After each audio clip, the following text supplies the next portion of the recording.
President Donald Trump has heeded the Ministry of Defense, MOD, warning that he was about to be assassinated by his abruptly canceling his 16th of January visit to London, where he had planned to be when the bombshell the 15th of January Office of the Inspector General report explodes across the entire U.S. political landscape, with Trump also stunningly allowing, for the first time in history, an aerial photograph to be released of the mysterious white hypersonic aircraft that saved America on the 11th of September 2001 and that has now been stationed mere miles away from Trump's vast Mar-a-Lago, Florida compound as a demonstration of the wrath he intends to bring against his deep state enemies seeking to overthrow him.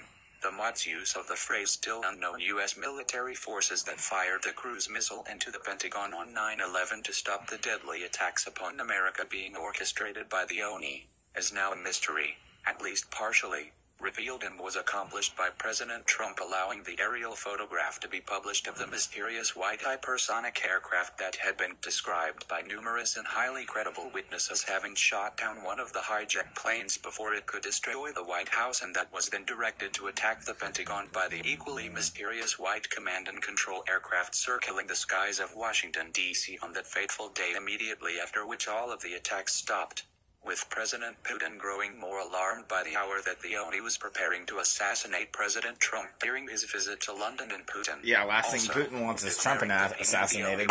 He knows he'd be next. Creating the combat UAVs to be used in this assassination attack that would then be blamed on radical Islamic terrorists. Need to realize Putin. We know who they are. We know whom and how much they paid for these provocations.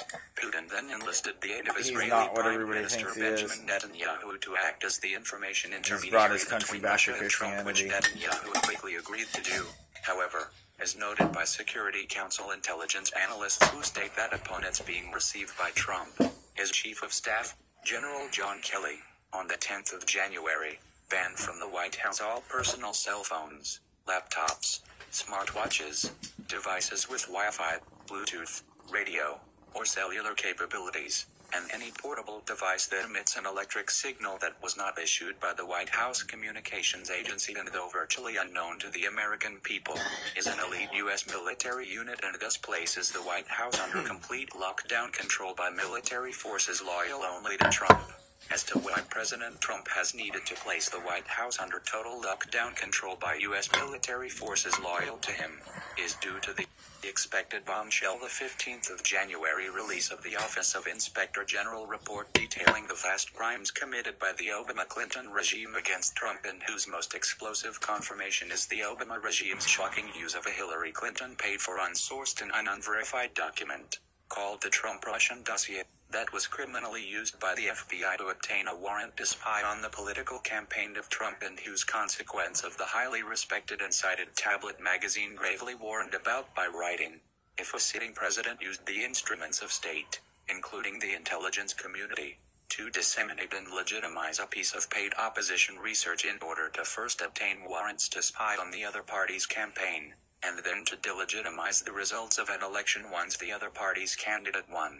We're looking at a scandal that dwarfs Watergate, a story not about a bad man in the White House, but about the subversion of key security institutions that are charged with protecting core elements of our democratic process while operating largely in the shadows. In their knowing that lies they've told about President Trump are about to be shockingly exposed for all of the American people to see, the deep state-aligned U.S. mainstream propaganda media, for the past 48 hours, has blacklisted the shocking confirmation that, indeed, the Obama regime's FBI used Hillary Clinton's unverified Trump-Russian dossier to obtain a warrant from the Foreign Intelligence Surveillance Act court to illegally spy on Trump's campaign, and whose former director James Comey is nearing arrest after the FBI itself just stunningly declared that the memos about Trump he admitted leaking to the press were all classified, with the Pew Research Center having just shockingly reported that the deep state-aligned U.S. mainstream propaganda media now ranks the worst in the world, whose radical leftists still refuse to acknowledge and atone for their lies about Trump, but them all knowing of the explosion of truth about to hit them on the 15th of January.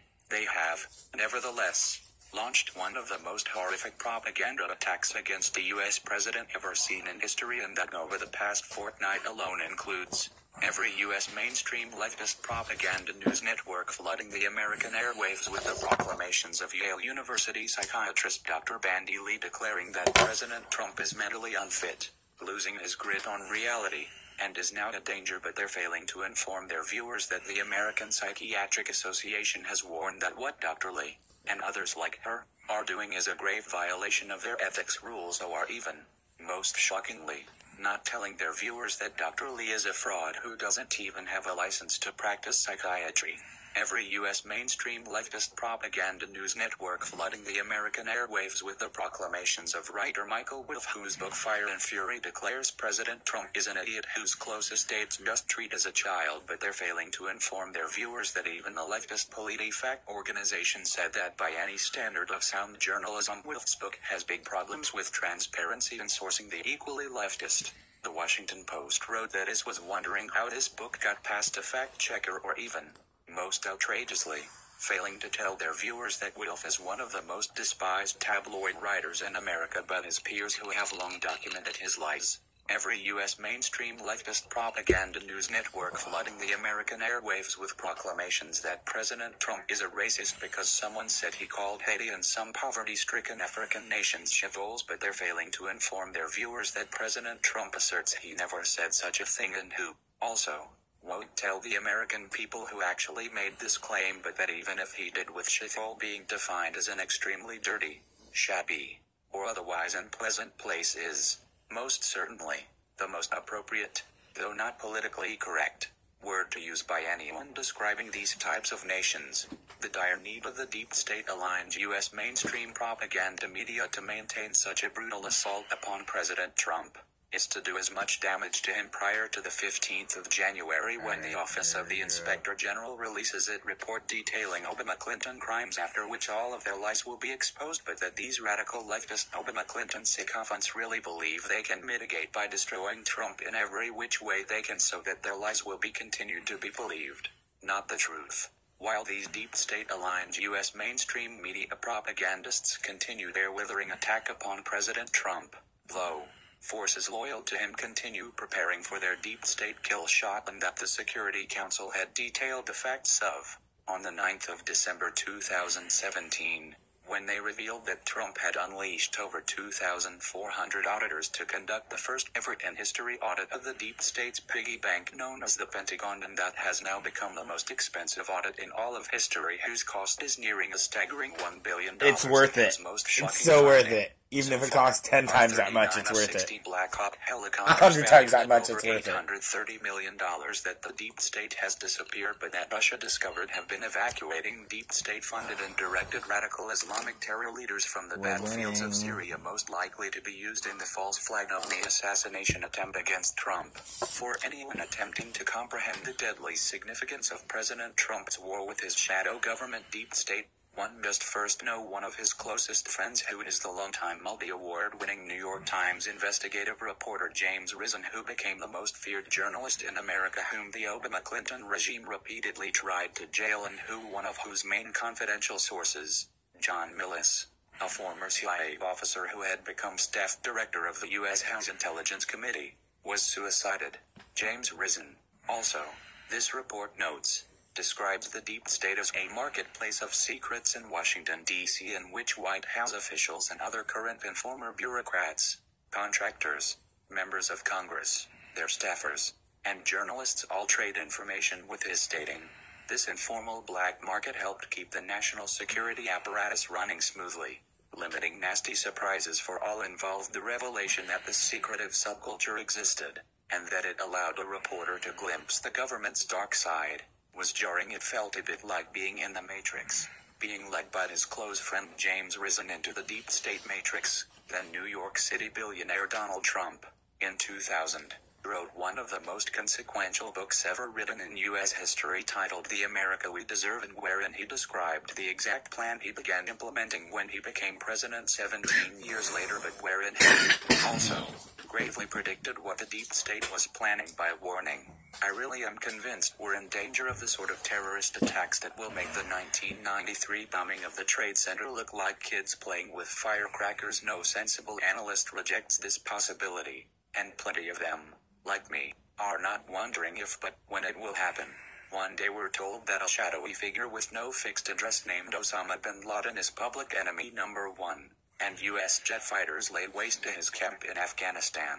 He escapes back under some rock, and a few news cycles later gets onto a new enemy and new crisis. If President Trump, having correctly predicted that the deep state would attack America, blame it on Osama bin Laden, then quit looking for him. President George Oshan bin Laden. I really just don't spend that much time on him. While they moved on to their new crisis by illegally invading Iraq, and who, while running for president in 2016, vowed to the American people, you will find out who really knocked down the World Trade Center. Anyone being of sound mind could see from miles away the titanic power struggle erupting in the That's United the saddest States, part, how many people are so blind. their allied U.S. mainstream propaganda media sycophants on one side, both knowing that not only can Trump, on the other side, destroy everyone who covered up the 9/11 crime, he has also successfully evaded every plot laid against him, as attacking their main source of funding and whose mysterious white hypersonic aircraft that saved America once before, is now ready, if needed, to save it again. God bless. I love you all.